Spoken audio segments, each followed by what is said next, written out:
भगवद गीता अध्याय 10 विभूति योग श्लोक 32 से 33। सर्गाणामादिरन्तश्च मध्यम चैवाहमर्जुन अध्यात्म विद्या विद्याना वादः प्रवत्तामहम् अक्षराणामकारोऽस्मि द्वन्द्वः सामासिकस्य च अहमेवाक्ष्यः कालो धाताहं विश्वतो मुखः। श्री कृष्ण बोले, हे अर्जुन, सृष्टियों का आदि मध्य और अंत मैं ही हूं। विद्याओं में मैं अध्यात्म विद्या हूं और तर्क करने वालों में मैं सत्य पर आधारित वाद हूं।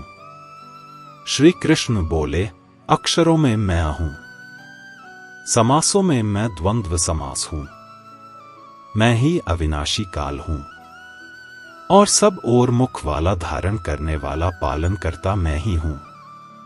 यहां श्री कृष्ण अर्जुन की समझ को और बड़ा करते हैं। वे कहते हैं, मैं केवल सृष्टि के अंदर ही नहीं हूं, मैं उसका आरंभ भी हूं, उसका मध्य भी हूं और उसका अंत भी हूं। जो कुछ शुरू होता है, जो कुछ चलता रहता है और जो अंत में समाप्त हो जाता है, सब कुछ मेरे भीतर ही होता है। जीवन का हर चरण उसी एक दिव्य शक्ति में घटता है। सभी प्रकार की विद्या में अध्यात्म की विद्या सबसे श्रेष्ठ है, क्योंकि वही इंसान से सबसे गहरा सवाल पूछती है, मैं कौन हूं। बाकी ज्ञान हमें दुनिया को समझने में मदद करता है, लेकिन यह ज्ञान हमें खुद को समझने में मदद करता है। और जब बात वाद विवाद की आती है, तो श्री कृष्ण कहते हैं कि वे ऐसा तर्क हैं जो अहंकार के लिए नहीं होता, बल्कि सत्य तक पहुंचने के लिए होता है। जहां जीतने की जिद नहीं, बल्कि सच्चाई जानने की इच्छा हो, वहीं दिव्यता है।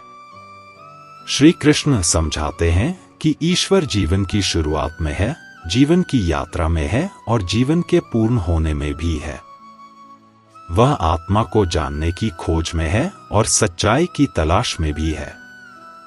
जब ज्ञान हमें बाहर से भीतर की ओर ले जाए, जब चर्चा से मन साफ हो और समझ बढ़े, और जब हम जीवन को टुकड़ों में नहीं बल्कि एक पूरी तस्वीर की तरह देखें, वहीं श्री कृष्ण का अनुभव होता है।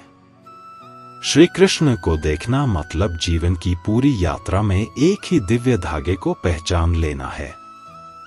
फिर श्री कृष्ण और भी सूक्ष्म बात समझाते हैं।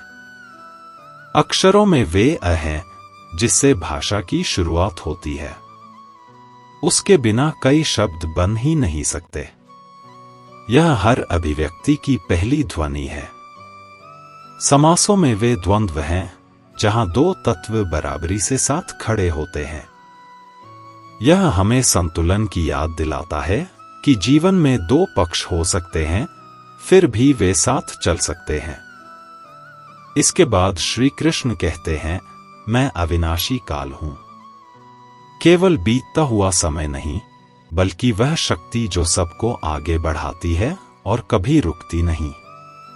और मैं वह धारण करने वाली शक्ति हूं जो हर दिशा में उपस्थित है।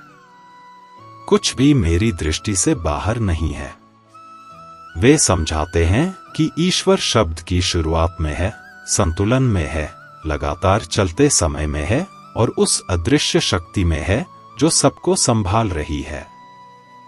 चाहे सबसे छोटा अक्षर हो या अनंत समय, सब उसी पर टिके हैं। श्री कृष्ण को देखना मतलब ध्वनि से लेकर समय तक जीवन के हर स्तर पर उस दिव्य आधार को पहचानना है।